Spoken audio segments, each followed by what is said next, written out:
Colin, working our way down the diagram, we come to mindset.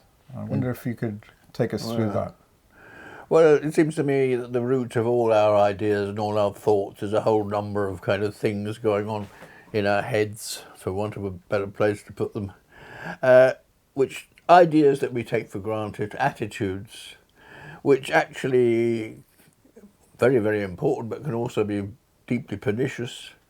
And I'm suggesting that we should take these ideas out of the sort of subconscious or the lockers of our minds, the attics of our minds, and expose them to the light of day and see what they're made of. And that was all part to do with mindset. It's a question of knowledge, or what we presume is knowledge, and a question of attitude, how we really look at things. And I'm suggesting, for the purposes of discussion really, that we could make the discussion of the mindset down into four categories, represented as balloons in the diagram, one of which is science, which is basically the source of what we consider to be fairly solid knowledge about how the universe works and what's in it. The second is morality. What do we think of as good, and so on. The third thing is metaphysics, which is the thing that's sort of gone missing from the modern Western world, which some people think is the greatest cause of everything that's wrong with the modern world, our attitudes to it, because all very big ideas, including those of science and including those of morality, in the end are rooted in ideas of a metaphysical nature. So if you've lost sight of what metaphysics is, it seems to me that all our biggest thoughts about everything are in a sense rootless. And the fourth category of things I think we should be thinking about is the arts, which I regard as being extremely important, but need to be sort of fitted in with everything else that we do. And between them, this whole thing called mindset leads to the nearest we're ever going to get to what one might call wisdom. And I see the ultimate kind of ambition of human beings, putting it in a sort of highfalutin way, is to arrive at a sense of universal wisdom, sometimes called perennial wisdom, although the word perennial wisdom has been used in various special senses. But to get as close as we can to something that one might call perennial wisdom and apply it to everyday life. So the task is to identify and apply the perennial wisdom of the kind that I'm talking about to everyday life. And so that's the agenda. That's the balloons. That's the balloons. So if we take them one by one, what about science, first of all? And science, of course, is often conceived to be a sort of homogeneous thing. You do science at school, and chemistry is called stinks, and biology is, etc. In fact, of course, it's very, very disparate, and it also seemed to be a modern Western thing.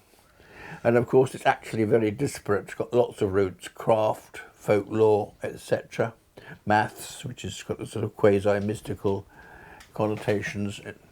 And it's also very ancient. I mean, if we want to see the origins of science, well, we should probably go back to the caves and the Neanderthals. It's got its origins in craft. It's got origins in, more specifically, at an intellectual level, Greece, Mesopotamia, India, China, extremely important.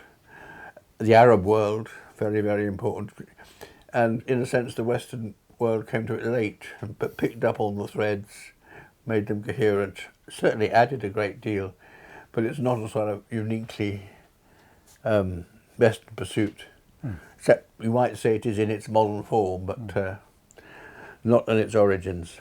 I think that science is indisputably wondrous, for want of a better word, and I think the sort of wonderfulness of it has two connotations. One is it's wonderful because of what it shows us about the universe and life. And what the reality of science, if it is indeed reality, it seems like it, is is much more wonderful than anything that you could really dream of or conceive of.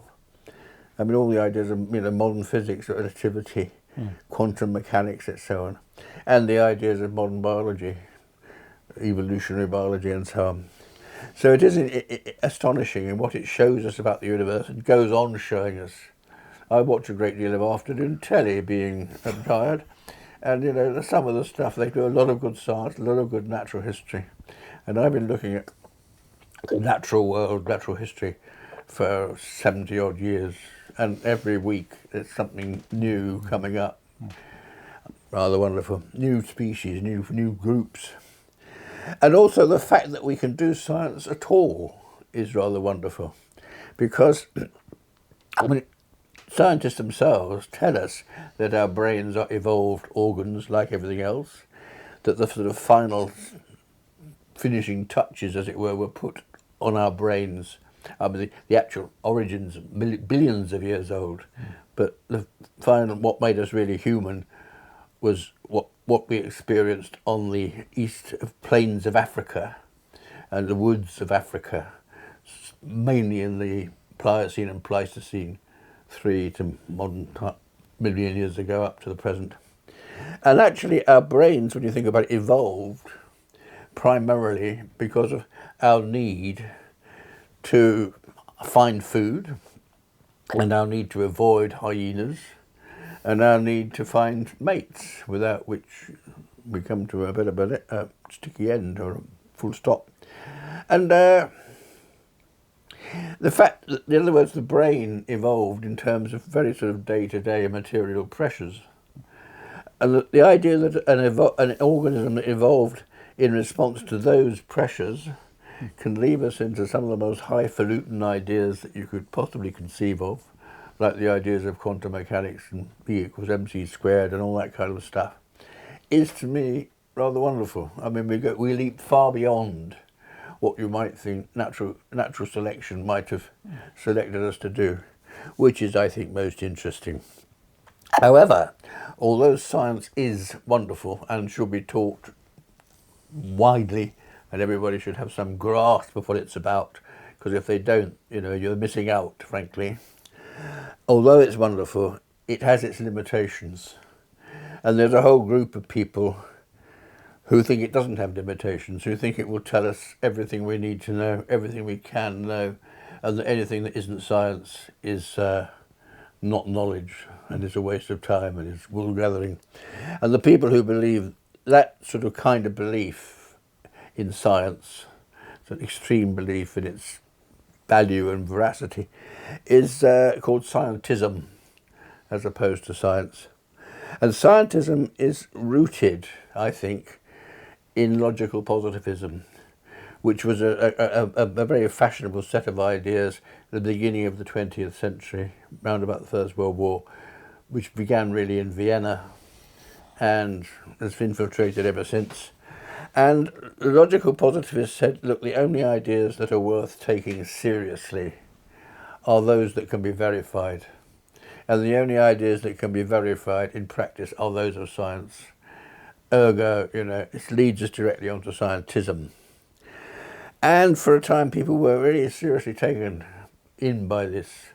But actually, logical positivism as a sort of respectable branch of philosophy more or less died out in the 1970s, but it continues in the sort of psyche of a great many scientists and a great many non-scientists in the form of scientism, because there are people who still believe that science tells us everything, and what it can't tell us is not worth doing.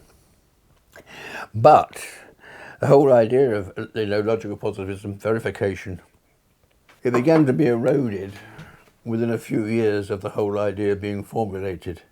And I see sort of 4 main figures in this. One is Kurt Gödel, who was an American, I think German-American. And one of the ideas of logical positivism was that you couldn't possibly go wrong, because in the end the ideas of science are mathematical, and maths can't possibly be wrong because it's public knowledge and anyone can extract it right. Kurt Gödel, who was obviously a genius, came along and said, actually, all mathematical statements that are a bit complicated, in other words, to try and add something, are not just tautologies, like 2 + 2 = 4 by definition. Any statement that's got more to it than that is bound to contain elements that are not themselves verifiable. And this sort of knocks the stuffing out of the whole idea of verifiability, actually. And yeah, we'll leave it at that for the time being.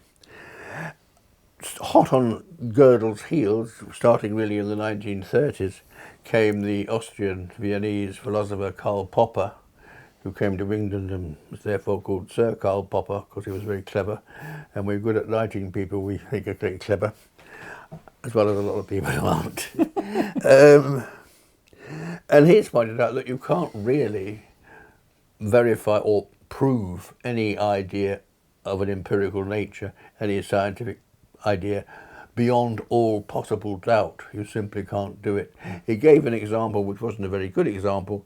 Supposing you had the hypothesis that all swans are white, well, you couldn't possibly count all the swans in the world to see whether, or all the swans that have ever been, to see whether that's really true. Although, he said, and this is the point, if you could find one swan that wasn't white, then that would disprove the hypothesis that all swans are white. And of course there are black swans living in Australia, so that doesn't stand up. But his point was that what makes a scientific hypothesis scientific, as opposed to being a good wheeze, is not whether it can be verified, because it can't, but whether it can be disproved, at least theoretically disproved. Because there's a lot of ideas where it's very, very difficult to arrange a definitive disproof, just as it's impossible to arrange an absolute proof. In the 1960s, Thomas Kuhn, beginning of the 1960s, American philosopher, pointed out that science isn't a sort of giant ziggurat of irrefutable truth, irrefutable facts. It's more like a kind of world picture put together collectively by lots of scientists, which he called a paradigm. And he said, which literally means example, but it's just a picture of the world. And he said over time, any one age has its own paradigms, but over time, as people add more insights, get more observations that they need to take into account, the paradigm of the day is bound to collapse. And then there's no point in trying to repair it anymore. You just take away the existing paradigm and replace it with a different paradigm, a different worldview, which is what he called a paradigm shift. And the expression paradigm shift, of course, has crept into all forms of life. It's been appropriated by advertisers and all that kind of thing. But it's a very, very fine idea. And I think the connotation of this is that all our understanding, all human understanding of everything, is in a sense just a narrative. It's just a story that we tell ourselves at any one time. I like that. In the mid-19th century, Otto von Bismarck, who was one of the great German statesmen, said, politics is the art of the possible. And Medawar, about 100 years later, picked up on this and said, by the same token, science is the art of the soluble, which is very strong. What that means is that scientists, okay, you know, they're jolly good at what they do, but they can only look at what they're capable of looking at with the maths of the day, with the equipment of the day, with the money of the day. And so they have to build a hypothesis on what they can actually able to find out. And that's a very big idea. It again shows that there's a tremendous limitation to what science can really do. Given that, but the point is though that in the end scientists, because they're focused on what it's possible for them to investigate, mostly investigate the material world, because they'll need to look at things that you can observe reliably, that you can measure, can do statistical analysis of, and on the whole, the material world lends itself to that. Science also, of course, extends itself into things like psychology, and to some extent into sociology, and economists would claim into economics, but I think we can dispute that. Anyway, but it tends to be materialistic. Now along comes a group of people who, well, one can accept that. Science, you know, a very good body of knowledge about the material world, not perfect, but always being improved, paradigm shifts. But a lot of scientists and non-scientists, including the logical positivists really, have got the idea that because science gives us fairly solid insights into what the universe is like, not by no means perfect, but because you're dealing with testable hypotheses or disprovable hypotheses, they're better than top-of-the-head ideas. And so they got the idea that really scientist ideas or material ideas are the only ones that can seriously be taken seriously. And that means you can't, for example, take ideas like God seriously or the ideas like metaphysics seriously. So science of a certain kind or sort of logical positivist kind, is naturally atheistic. And Richard Dawkins, I think, epitomises this, you know, a very good scientist of a kind who simply rejects all ideas about religion, all ideas of anything transcendent beyond material, because it can't, you know, because it doesn't fit into the paradigm of science, can't be measured, etc., can't be verified, so on. So you've got this idea that science is peculiarly materialistic and is naturally atheistic, which is not actually how science is. A lot of scientists are very deeply religious, and of course science actually in the 17th century and theology were very closely intertwined. And Bach said in the 18th century, "I regard my music, all my music is for the glory of God." And I think you could say that the 17th century scientists, people like John Ray and obviously Newton and Robert Boyle and so on, felt the same way about science. You know, science basically wasn't an atheistic pursuit. It was actually an attempt to explore the mind of God in the spirit of a worship of God, that God is actually worth investigating, worth looking at, which I think is not a bad idea. And I like the idea. And if you put that idea together with the idea that, science, the philosophy of science, that science has its limitations for the reasons we've discussed, you get the notion that science should be seen as a cultural pursuit. And I'm suggesting you should teach science as much as you can and develop science as much as you can, but you should regard it primarily as a cultural pursuit.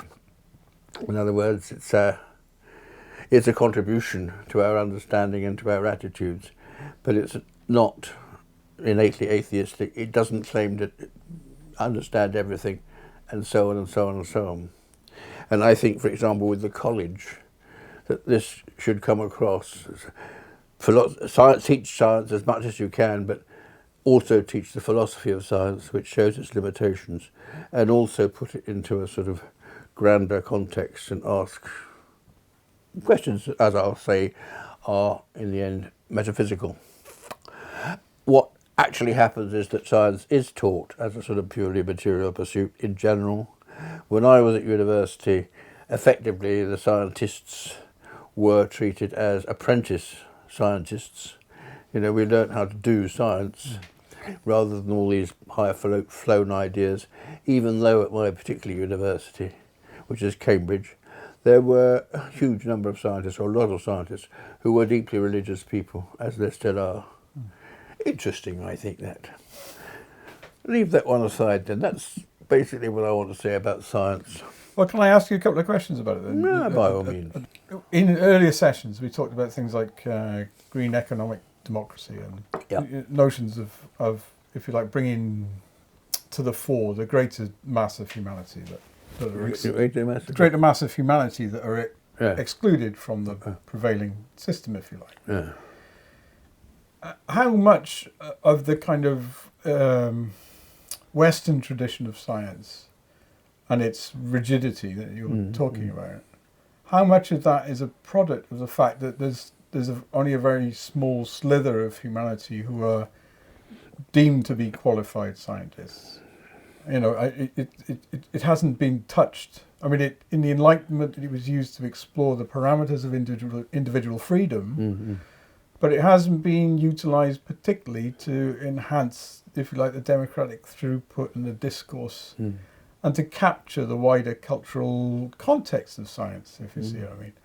So is some of the problem with science itself, do those problems stem from the very narrow parameters that acceptable science sits within, especially when you think now at this neoliberal phase that a lot of science is geared towards profit maximization and not any kind of genuine exploration of the world, but more, how much money can be generated for corporations for various things. Right.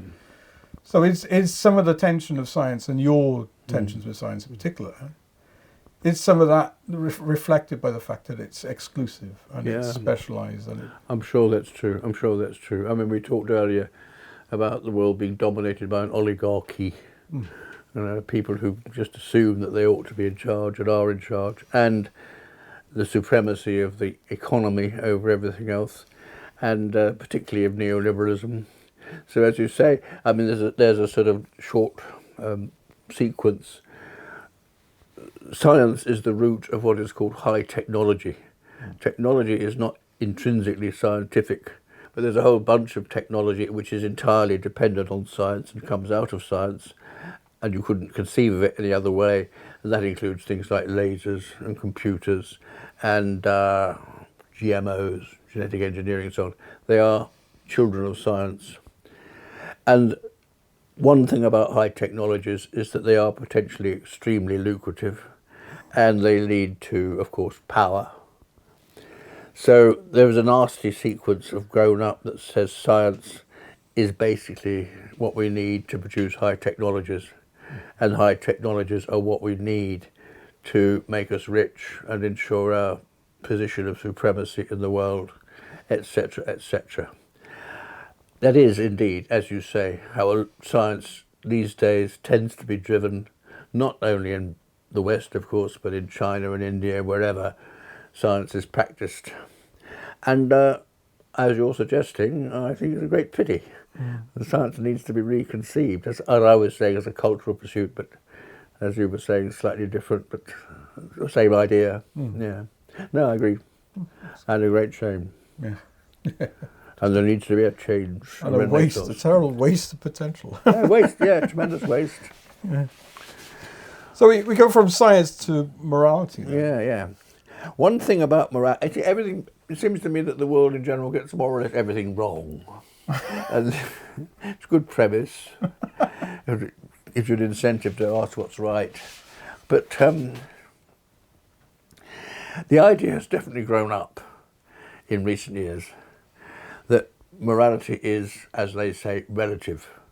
I.e., some societies believe this is good, some societies believe that is good, and who's to say one is better than the other? So morality is what any particular society decides. This isn't quite the way it is, because all societies in practice are dominated by oligarchies, and oligarchies are dominated by powerful individuals. So morality becomes a question of what powerful individuals and powerful forces like the market decide is right. In fact, in the modern world, where the market, the market economy, neoliberalism, the market is effectively the arbiter of morality, because what people will buy is considered to be good more or less by definition, and what they won't buy is considered to be a waste of space, and you can forget about it. When I say buy, I mean what they really pay for. So there's tremendous emphasis on making bigger and smarter cars and bigger and smarter computers for fun, much less emphasis on developing resilient vaccines that will cure curable diseases in poor countries, for example.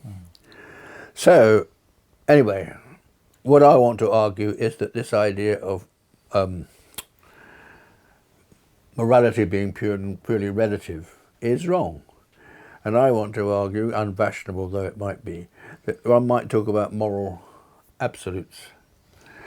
Just to go back a little bit of his history, in reality, over the history of the world, the ideas of a moral nature, moral philosophy, has fallen into three main categories. And I got this idea from a very good, but not very well known Oxford philosopher stroke theologian called Timothy Bartell, just as a matter of interest. Anyway, he's pointed out to me that actually morality falls under these three headings. One is utilitarianism, otherwise known as consequentialism, which says that you judge the goodness or badness of any particular moral action by the outcome. And that the outcome that was considered desirable is this horrible word, happiness. And Jeremy Bentham in particular, at the beginning of the 19th century, full of enlightenment zeal, more or less defined morality as the greatest happiness of the greatest number. It's got its uses, that, but I think it's sort of very obviously flawed. I mean, for example, the example I like to give, to my own little example, is if 6 Nazis beat up 1 Pole, you know, you've got a 6-to-1 ratio, isn't that okay? No, it's not, because mere numbers doesn't do it. You ask why is it bad for Nazis to beat up anybody, and in our bones we feel it's bad, but we need to identify why. The second category of ethics, morality, ethics and morality don't quite mean the same thing, but in this context I'll conflate the two, is what is called deontological. And deontological means that it's right to obey an authority. And loyalty to an authority is considered to be the right thing. Now, if your authority is God, and if your authority is in fact a good God, and let's assume that God is the source of all goodness, and if you could be certain that that source is in fact God and is not some deceiver, then you can see that that has a bit of point to it. And actually, again, like utilitarian ethics, this deontological idea has its uses. At its worst, of course, you could make a virtue of being loyal to really bad people, right? You know, the great defence at Nuremberg, I was only obeying orders. And it's the same, actually, same principle with executives of corporates who are doing bad things, or indeed politicians in supporting governments who they know are doing bad things, and nevertheless excuse that by saying, well, I'm being loyal, as if that virtue outweighed everything else. So that's deontology. The third source of what we generally mean by goodness was provided by Aristotle, who sort of simply, a very sort of straightforward chap, really, Aristotle. And he said, what do we consider to be the characteristics of a virtuous person? What are the virtues? And which is a good question. I mean, it sounds very sort of feeble, but actually it's a good question. What are the virtues? I reckon, I mean, not just me, but concluding from talking to people and reading stuff, that there are 3 really prime virtues that stand out. One of which is compassion. Well, I think we know what compassion is, a real caring for other people, etc., and for the natural world. The second, is the virtue of humility, where you just don't assume that you are superior, or you know more than anybody else, or that humanity is superior to all other creatures, etc., etc. That's a prime virtue. And of course, people like Jesus, the great moralist of that kind, Buddha, preached humility. And the third is, I think, should be seen as, it's essentially a metaphysical sense, but the metaphysical sense of oneness, the sense of being humanity, a sense of you as an individual being at one with humanity, and humanity being at one with the natural world with all other species. The sense of oneness is, I think, should be seen as a prime virtue. And I think if you just take those three principles, one interesting thing about them is that you find that they are common to all the great religions, the global religions. All of the great global religions stress compassion. As I think I said earlier, well, the Christians, of course, talk about love. That's their main thing, which basically compassion.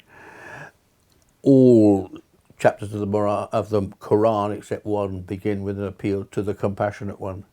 I've got this wonderful quote from the Dalai Lama, who said to Californian students, the real revolution in this world must be a revolution of compassion. Learn to be compassionate, and that does it, basically. And I went to a lecture of his in Oxford. He visited Oxford, and he was answering sort of moral type questions from the audience, and a very senior paediatrician said to the Dalai Lama, look, you know, I work in the Middle East, and there's a huge amount of thalassemia, which is an inherited form, or various inherited forms of anemia, similar to sickle cell anemia. And I know if a child has got some kind of thalassemia, that he or she is very unlikely to live for more than 18 months, if it's a severe case. And in the course of that time, the baby will have lots of blood transfusions. Very distressing for the child, very distressing for the parents. He said, but nowadays, by doing amniocentesis, genetic analysis in the utero, you can see which fetuses carry or have the thalassemia genes, and you can abort them, the fetuses, when they're really very young.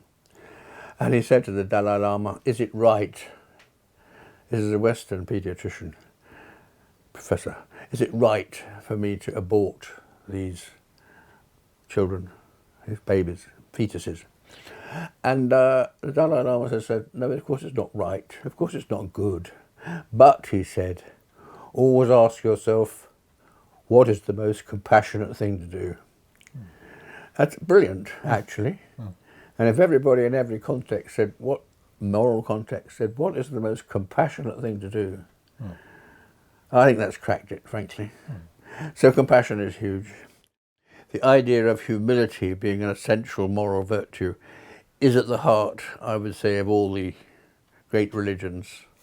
You know, no human being presumes that he or she is superior to another, or that one group of human beings is innately superior to another, whether it's race or class or whatever, or indeed that the human species should not be conceived as being naturally superior to the rest of life. And I think the religion that sort of stresses the whole idea of humility more than others is Islam. And I like very much in this context the fact that I watch a lot of cricket, that, for example, when the Pakistani batsmen or the Afghanis or the Bangladeshis leave the field having just made a brilliant flashing century, and the commentator said, that was a wonderful century, what you've just struck. And they say, nothing to do with me, it is all the will of Allah. Thanks be to Allah. And that's good. I think that's very good. You don't take credit. You accept that the good things that come to you by what Martin Luther, or John Calvin, in a Christian context, would have said, the good things that come to us by grace, for the grace of God. Not that it's anything to do with our intrinsic merit or our intrinsic right.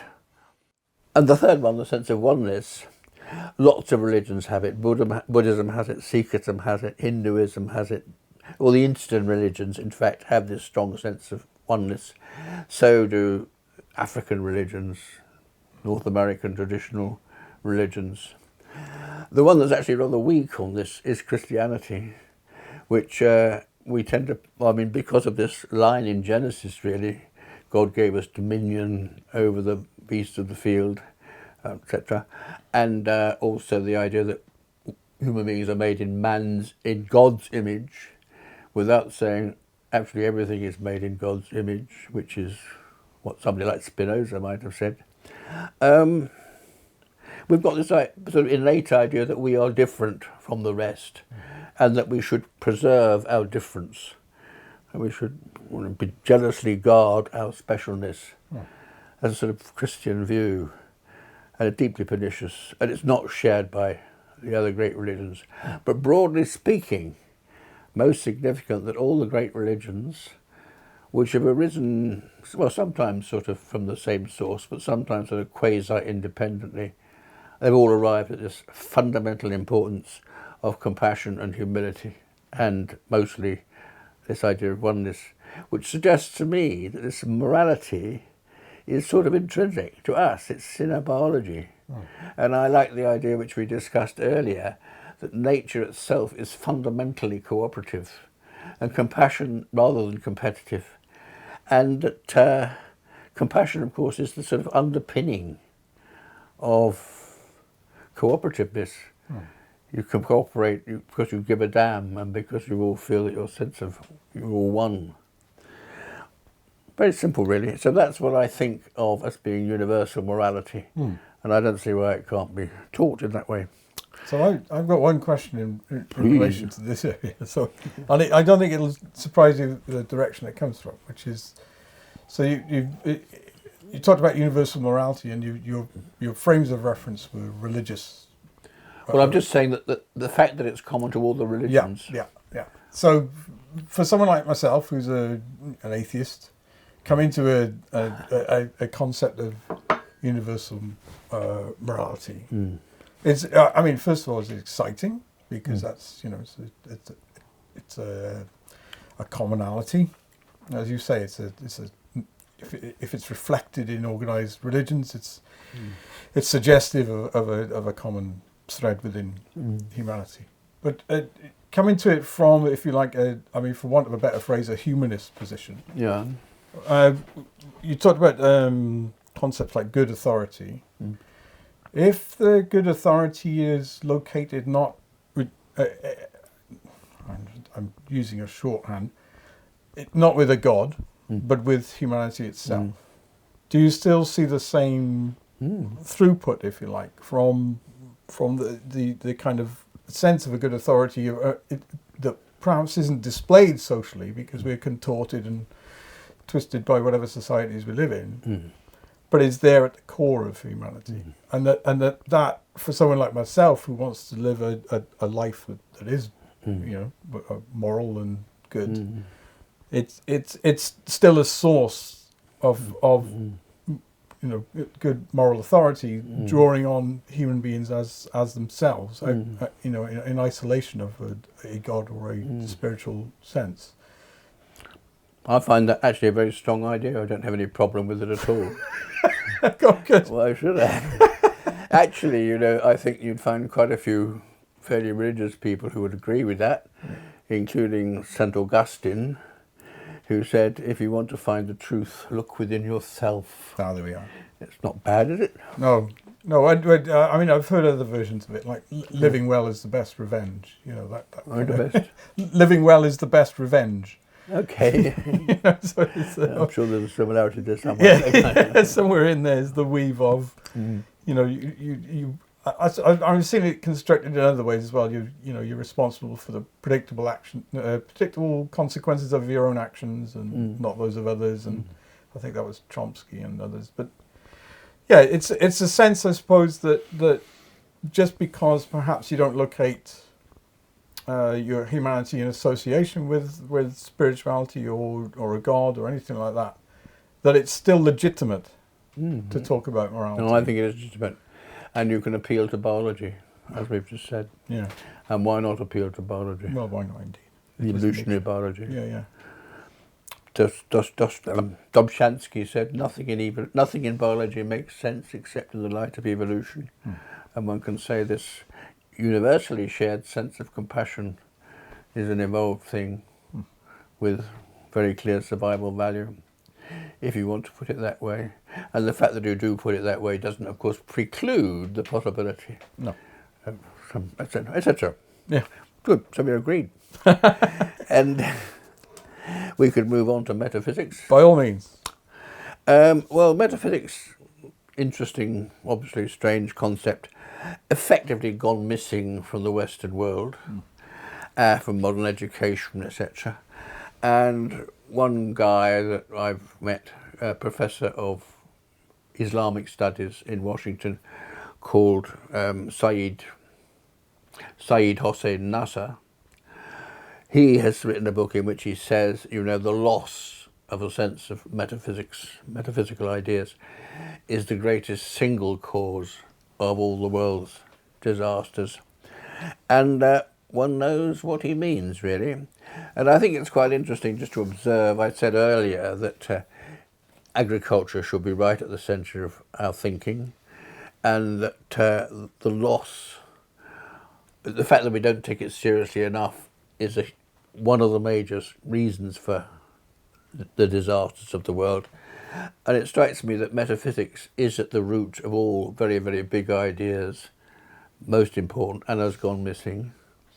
And it strikes me, therefore, that in the modern, particularly the Western world, but really the whole world, the two things that matter most, of very different kinds, are the things that have gone missing. I find that quite interesting. In other words, agriculture and, concern for agriculture and metaphysics. Anyway, what Nasser also says, and a lot of other people say, is that metaphysics asks what he calls, and other people call, the ultimate questions. He doesn't, not that of anything I've read so far, say what the ultimate questions are, and I don't know what I don't think other people have either, as far as I know, so I will answer that. And I reckon the ultimate questions are of four kinds. And one is, what is the universe really like? Science deals with the material aspects of it, and with slightly measurable aspects such as psychology, sociology. But is that all there is? The enthusiasts for scientism would say, yes, that's all there is. But that's a huge assumption, actually. That just because the things I choose to study and am able to study represent the sum of all knowledge of what there is. One doesn't lead to the other. So that's a huge assumption. And we should be asking, is that all, not only, what does science tell us under this heading, but is it telling us everything else? Is it telling us everything? And if not, what? One idea which comes under this category, what is the universe really like, which actually comes out of science, is that of universal mind, that consciousness or mind, you shouldn't conflate the two, but I do, consciousness or mind is the most fundamental thing, actually. The modern assumption of the materialist is that material world is the basis of everything, and mind is a kind of the noise that material things make, if you see what I mean. Whereas many people, philosophers, theologians and scientists have argued the opposite. Actually, mind is the most fundamental thing, and material things, the material world, is in a sense a creation of the mind. And people who have said very similar things to that include people like Max Planck, who after all is sort of grandfather of modern physics, really, and Niels Bohr, father of quantum biology, quantum physics, Heisenberg, Schrödinger, and modern people like John Bell with their various very fancy physical ideas. They all say, actually, you can't explain how the universe works unless you consider that mind is in there, that we're pulling the strings. Well, I don't know, I'm just taking their word for it, but it seems to me to be intuitively a very, very strong idea. It comes out of physics. And it has all sorts of connotations, like as an assumption. If you look at animals, it's pretty obvious that different animals have invented intelligence of one kind or another independently. The mammals are very intelligent creatures on the whole. We've got lots, not just us, but monkeys, but also things like squirrels and hyenas and the very bright elephants. And okay, they've all got a common ancestor, but the common ancestor wasn't itself particularly bright. I mean, judged by the size of its brain. So they've all independently developed their versions of intelligence, and the same would be true of birds. I mean, you've got some very, very clever birds, not just crows and parrots, but lots of others as well. And again, birds and mammals have a common ancestor 300-something million years ago, but that common ancestor had a brain about the size of a broad bean. So, you know, it's not, they weren't endowed with intelligence from the start. They evolved it. And go back even further, I mean, there are non-vertebrate creatures that are extremely clever, including the cephalopods, you know, the squids, the octopuses, and cuttlefish. Incidentally, the plural of octopus is octopuses, not octopi, because it's not Latin, it's Greek. So my point is, that would be a very, very difficult thing to explain, really, how something as complicated and intricate as intelligence should have evolved independently many, many times. Excuse me. It becomes less difficult to explain if you assume that, as it were, intelligence or mind or whatever are intrinsic qualities of the universe. And then you can say, actually, these different groups didn't invent this thing called mind independently. They independently, as it were, evolved the means to respond or take on board what was already out there.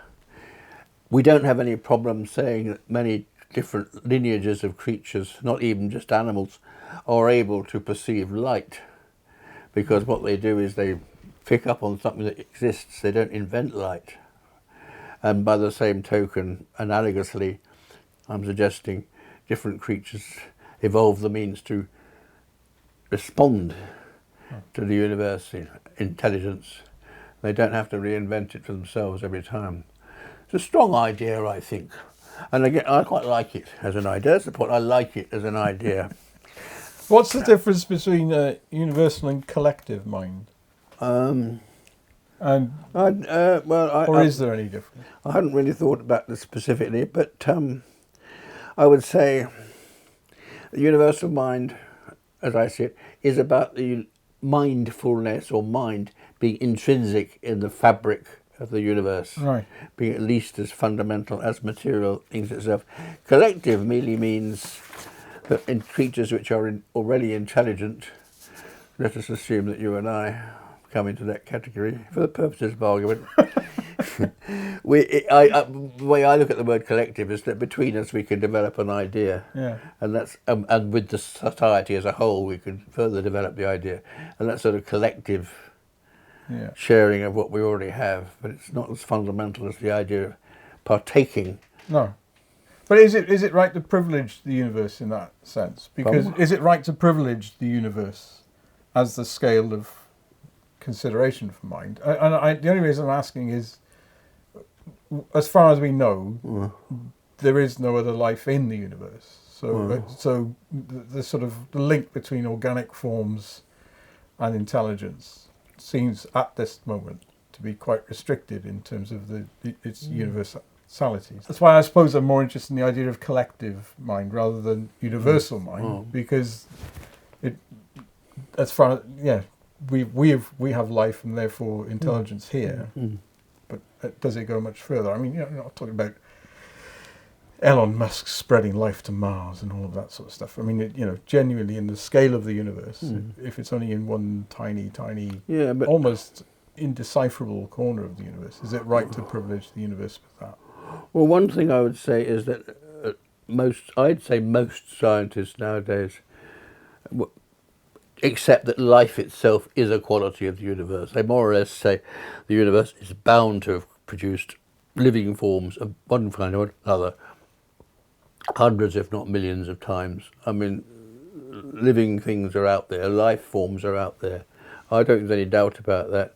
I'm not speculating that they're little green chaps with television aerials sticking out of their heads. No. But in one form or another. So, but the other thing is that I think we might appeal to animism and say that really the point is that you could say that mind, in a very, very primordial sense, is in fact present in everything, including this teacup, for example. Right. It's part of the fabric, but it's only when you get very good conditions, everything coming together, that you start getting minds that can actually think and feel and so on. Yeah. So I don't really have a problem with what you're talking about. It's just my problem then, that's fine. Well, I think so, yeah. Okay, Anyway, leave it there. the first big question, what is the universe really like? And that was a bit of a diversion. Yeah. But I think that's nice. The second is, and also I like the idea in this context, everybody has an idea of what a mystic is. And William Blake with his visions and various shamans and so on. But I quite like the idea that what the mystic does and what we all can do to some extent, but not as adeptly as William Blake, is to tune in directly to the universal intelligence without actually consciously thinking about it. Do you see what I mean? Mm-hmm. It's a sense of, and you get this kind of feeling in romantic poetry. You get it in Coleridge, you get it in Wordsworth. There isn't time here, and I've lost my references to discuss that, but it's there. We can discuss it at some point, I hope. The second question, big question from the second of the ultimate questions, is how do we know what's true? Which actually is discussed by philosophers under the heading of, I think it's epistemology, is it not? And but it's also a metaphysical question. How do we know what's true? And I would say the short answer is that we don't. We simply don't. And if you look at science itself, which is the sort of most secure body of our understanding, or so we think it is, people like Newton, who after all knew a thing about science, said, I'm paraphrasing slightly, but all great ideas begin, or mega theories begin with a guess. And Richard Feynman, 300 and something years later, said exactly the same thing. And when it comes to deciding, then you begin with a guess, you develop that into a specific hypothesis, you then test the hypothesis mathematically and by doing experiments and all the other ways you test hypotheses. But in the end, the question is, why does any one scientist or any one thinker of any kind, faced with the same set of data, let's not call them facts, but data, why do they arrive at different conclusions? And the point is, you have this hypothesis, which has been well tested and as robust as people say, but you don't have to believe it. And I saw a television program the other day, I like watching television programs, in which there are about half a dozen very senior physicists of sort of equal stature who are questioning the idea of the Big Bang. And one of them said, it just doesn't feel right. And the alternative hypotheses where some people are still pursuing Fred Hoyle's idea of continuous creation. Others say, no, actually what happens is the universe does sort of die in its present form, but then through various forces it expands again and we begin the whole process over again. So the whole thing is pulsating and so on and so on and so on. But the point is that some scientists, physicists, accept the Big Bang, most do, but some don't, of equal standing. And what is the difference between them in the end? Well, a guy's saying it doesn't feel right. In the end, it's intuition that causes a scientist to believe one idea and reject another. Intuition, a very strange notion, but absolutely crucial. And that's a metaphysical pursuit. Well, Richard Feynman went further, didn't he? So Richard Feynman went even sort of further and said that nature should be beautiful. Oh yeah. And he wasn't. Nobody was ever the first to say things, no. But it echoes Keats. Yeah. Beauty is truth, truth beauty. Yeah. That is all you need to know. Yeah. And Paul Dirac, an English mathematician, physicist, said, always look for beauty in your equations. That's it, yeah. If it's beautiful, it's probably okay, and if it's ugly, it probably isn't. It's wonderful, you see. It's all down to intuition. And so the next question, how do we know what's true? Well, there's an intuitive grasp of what's true. The third big question is, what is goodness? Moral philosophy tends to ask, what is it good to do? Basically an ethical question. What is it good to do in a particular situation? But the metaphysician asks, well, what is this thing called goodness?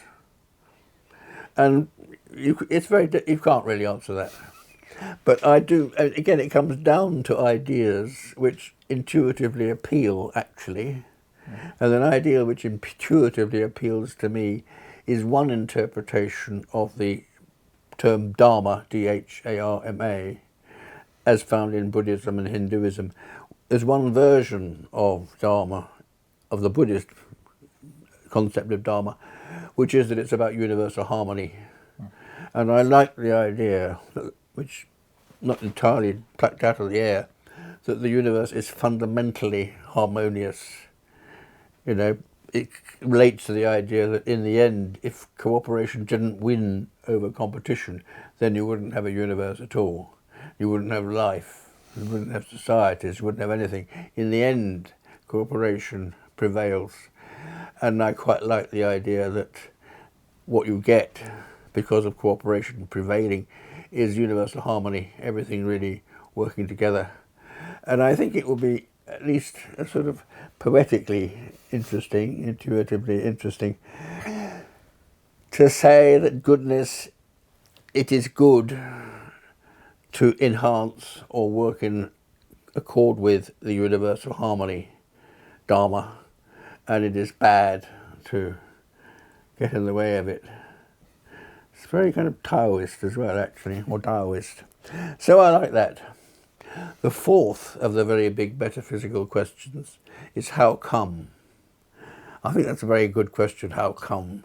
When you look at the universe and you say, well, why? How did it come about? And for example, there's a whole group of scientists who are working on the idea of the grand unified theory. And part of that sort of general inquiry is the idea that the most fundamental things in the universe are superstrings, that they are the basis of all fundamental particles and the basis of all the fundamental forces like gravity and strong nuclear force and so on and so on. But the question that arises, I say, you say, okay, we've got an explanation. What do you call them? Superstrings. But then the question is, how come there are these things called superstrings that have the qualities that are able to produce fundamental particles, that are able to produce the material stuff of the universe, plus the fundamental forces that make the whole thing work, and in turn go on to produce things that are living, and in turn go on to produce things that are intelligent, and in turn go on to produce goodness knows what, because we don't know what the potential is, actually. We only know the potential that we've seen so far. And so the question, how come, will never be answered. And one of the interesting conclusions there then is that in the end, which many people have said, all is mystery. All our science and all our contemplation, all our discussion, actually we don't know anything really. It's all, in the end, it's mystery. And Einstein was very happy with this. A lot of scientists aren't, because they say, they're looking for certainty, which of course is not possible. Which, at least, you can achieve certainty, but you can't be certain that your certainty is justified, you see what I mean? But Einstein gloried in mystery, and he said the greatest thing that a scientist can have is this sense of mystery, which I think is rather wonderful. In summary, if I may summarize, we could ask the question, what is metaphysics? Well, a very fine philosopher, one of my favourites, possibly my favourite, R.G. Collingwood, who was Professor of Philosophy at Oxford, just after the Second War, really, said, look, every idea that you have is rooted in the end in what he called absolute presuppositions. You can't have any idea without supposing some things, and in the end, the things that you suppose can't be analysed further. Absolute presuppositions. And the example he gave, which is rather good, is that if you ask a pathologist what causes this disease, he will say, or she will say, it's this particular germ, you see. And then you can ask all sorts of reasons for asking why is that particular germ, Koch's postulates, all that kind of stuff. But in the end, if you go on asking the question, how do you know it's this germ, etc., in the end you have to ask the question, well, how do you know there's cause and effect? Which is the biggest question. And of course you don't know that there's cause and effect. And as many people have pointed out, or correlation is not cause. But as David Hume pointed out in the 18th century, the only way in which you infer cause and effect is by correlation. A is usually followed by B, and B is usually preceded by A, and you say, cause and effect. Whereas in fact both A and B could be caused by something else called C. And so you don't really know that there is a thing called cause and effect. But all science really is based on the idea that there is a thing called cause and effect. And that is an absolute presupposition. And wherever you look in any branch of learning, you will find that it depends on these absolute presuppositions. And Colin once said, well, metaphysics, we will define metaphysics as the sum of all absolute presuppositions. What are all the very, very big ideas that sit in your brain that you don't analyse, that you take for granted, bring them out into the open, ask what they're about. That's metaphysics. I think that's rather good. I like that. Most of what metaphysics is concerned with is also the concern of standard philosophers, and is also the concern, to a certain extent, of scientists. But metaphysics adds things to this. It's got special contributions to make. And I reckon there are sort of 4 very big ideas that metaphysics adds. And one of them is the idea of transcendence. And that is going beyond scientism and going beyond materialism, and saying that, in addition to the sort of forces we know are at work in the world, there is good reason to suppose that the forces that we know are existing in the world are not actually all there is.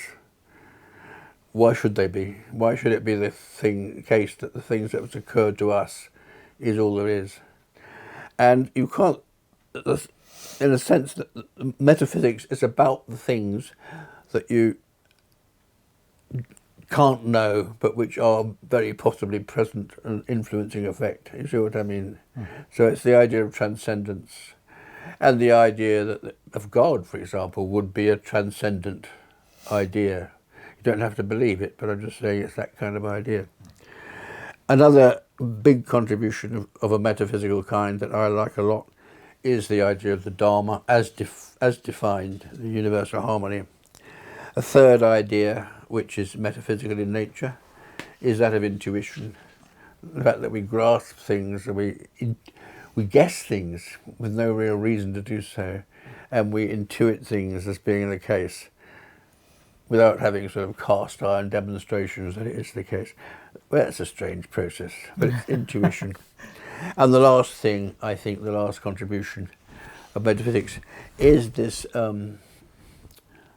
acceptance or embrace of the idea of mystery. And I think that's a very nice idea myself. So did Einstein. So that's it, in a nutshell. Quite a large nutshell. It's a very large nutshell. And the question that comes to my mind, I suppose, is in relation to the diagram that you've developed and those different levels.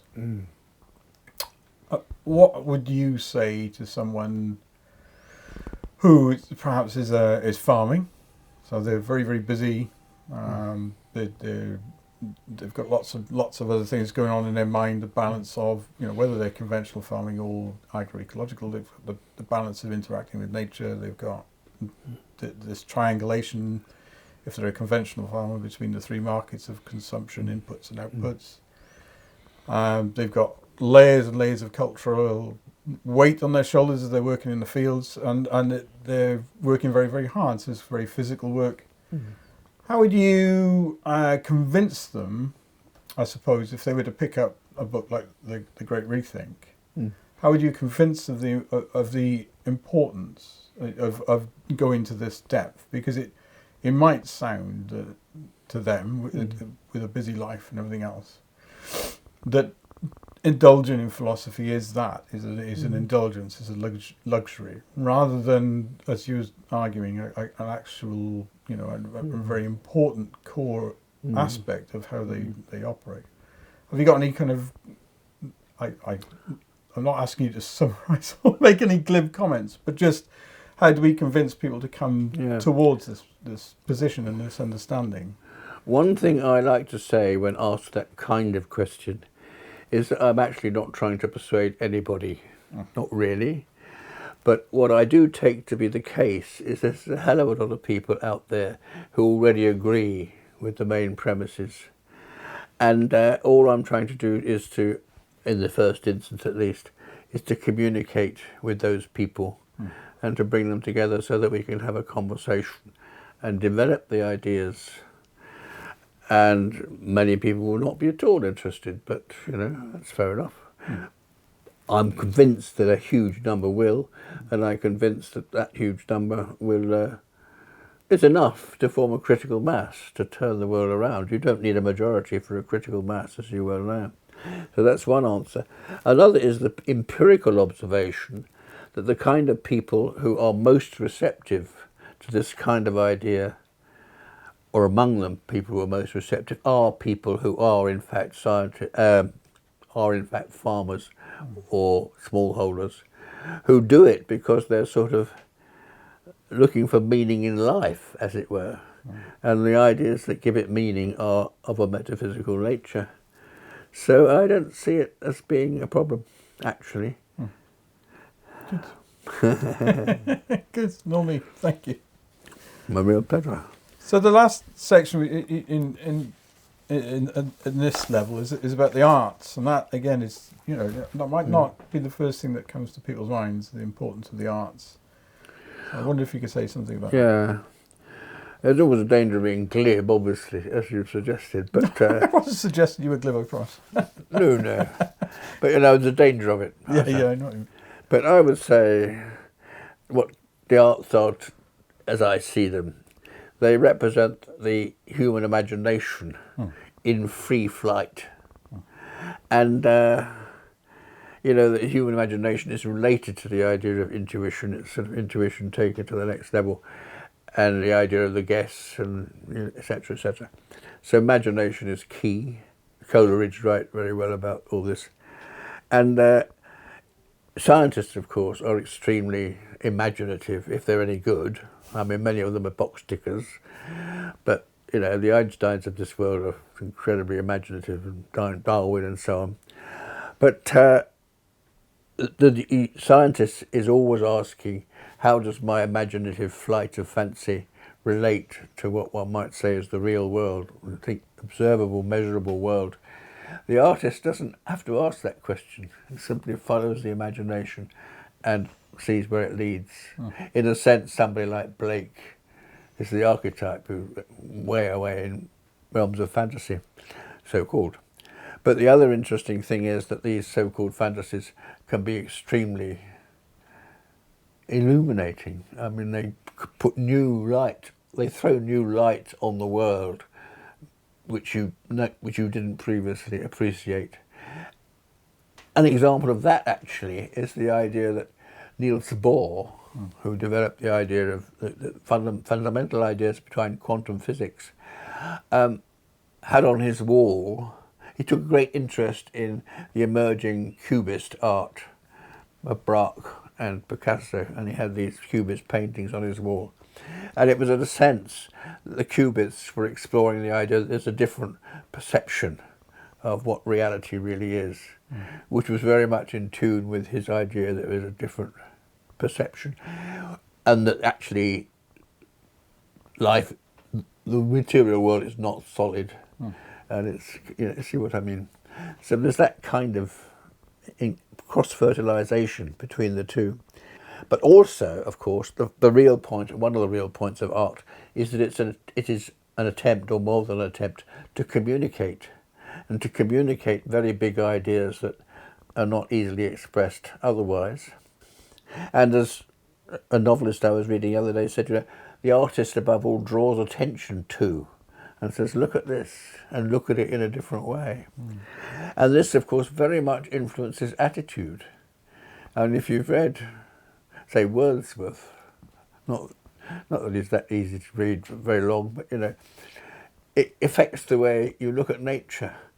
Or if you listen to, if you're a Nina Simone fan, it affects the way you feel about life and humanity. Any piece of music, Beethoven, Pastoral Symphony, etc., etc. And attitude is, I won't say attitude is all, because, you know, you need attitude plus technique and knowledge and stuff, but it is, as it were, the sine qua non, as the lawyers say. It's attitude that causes you to engage with any particular subject in the first place. And if an artist, more than anybody else, has pointed out the supreme beauty and the pleasure to be had, for example, from the natural world, though not necessarily from the natural world, then this hugely influences how you treat them, and politics and everything else. Well, it's an overlap that's often, I think, neglected, and almost deliberately neglected, the overlap between the arts, the sciences, and in particular ecology, I think, would benefit from that, a much higher level of cross-fertilization from the arts and sciences. Because I've looked at, say, a nature reserves management plan. You can have a very technical management plan, you know, an Excel spreadsheet with, you know, we will do this by then to produce this. And then you can look at a painting of a wood with all the animals and everything else, and actually that's the same sort of thing. It's you know, that's your reference point, and you, as a conservation manager, perhaps that's your objective, is to have that richness, that diversity, and everything else. So it's a shame in a way that there isn't more cross-fertilization between the arts and the sciences, especially around the living earth. I mean, I like, I think it was Leon Trotsky said that the poetry of the earth is unwritten. The poetry of the earth is unwritten, and I quite like that, because it's what he's saying is that everything that we do, it creates another stanza or line, or, you know, or rhythm within that poetry. But it's always out there. You know, we'll always be changing it. We'll always be developing it. So it's quite nice to have the arts as a reference point for something like the sciences as well, isn't it? So, Colin, simply, where do we go from here? First of all, I'd like the big general idea of Renaissance. We've all got to rethink from the first principles, and it has to be a democratic Renaissance led by people at large who think about the problems, etc. On a more practical level, you need community-led enterprises, fundamentally small farms, collectively owned markets are a good place to start. And the general idea is to form sort of islands of what one might call islands of sanity. And if you have enough islands of sanity and they talk to each other, then they begin to coalesce. And in that kind of way, you can form an alternative, a genuine alternative to the status quo, so that people that want to jump ship and leave the corporate or bank for which they happen to be working for have got somewhere to jump to. And that is the general strategy. In more general, more sort of abstract terms, we absolutely, if we want to change the world for the better, need to define the goal, which governments don't really do, and lots of organisations don't really do. What are you really trying to achieve? And I come back to this, you know, convivial society, personal fulfilment, flourishing biosphere kind of idea. In doing that, by establishing islands of sanity and by keeping our goal in mind, etc., we need to restore farming, agriculture, to the centre stage. And it's been sidelined in the neoliberal, urbanised, etc., economy. And indeed, so have farmers. And they should be, among the very most highly regarded members of society, like doctors, etc. And at the moment, they're not, and actually never have been. So we've got to upgrade the whole sector of farming. And given that we need lots of small farms, we need about 1 million more farmers for starters in this country. And to make farming seen to be, a major pursuit of people in general, but including the British people. And we need to develop, as it were, in parallel with that and in sympathy with that, an appropriate food culture based on plenty of plants, not much meat, maximum variety, etc. We need a new kind of governance, clearly, and we need within that to make democracy work, which we all think is a good idea, but it's never really been made to work. Actually, not everybody does think it's a good idea, and I believe Xi Jinping in China says it's basically a decadent, redundant idea, which is a chilling thought if people like him actually believe that, which they clearly do. But we have to take democracy very seriously and make it work. Never really has. In support of all that, we need a new kind of economy, which I've called green economic democracy. Messy, non-algorithmic, non-whatever the word is, non-ideological, but a pragmatic device helping us to realise the goal, convivial societies, etc., etc., doing what's necessary. And to underpin all this, to make it robust, everybody really needs to understand what is being done and why it's being done and why it's important. And to make that clear, we need a different kind of education. In other words, we need, in my view, the kind of education which follows the outline of the diagram with all the different things, all the different components of a convivial society being discussed, all of them in the light of all the others. And as I see the college, that is the new kind of education that it's offering, breaking down lots of barriers, breaking down the barrier between town and country, breaking down the barriers between town and gown, the intellectuals and the doers, so-called, etc. And we need to develop a kind of worldview that is deeply based, on the one hand, a well-developed sense of morality, what is it right?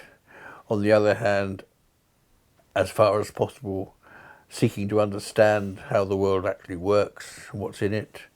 In other words, very good science, all underpinned in the end by ideas of a metaphysical nature, which lie at the basis of all big ideas, the sum of absolute presuppositions, as Colin would put it. And this leads us towards, as far as we are able to get to such a thing, of a perennial wisdom, ideas that are true for all time. The ideas, this is where other versions of the perennial wisdom I think have gone wrong, that there are various people who like the idea of perennial wisdom, but see it as a kind of ziggurat, you will build a solid corpus of what is acceptable ideas, acceptable truth, and once you've done it, that's it.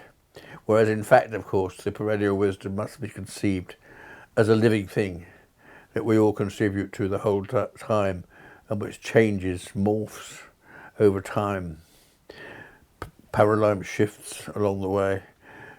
The model of what science ought to be like. And the task, as I see it, therefore, is to develop what one might still call the perennial wisdom and apply it to everyday life. So that's it. Well, thank you very much, Colin. Much appreciated. Thanks for everything.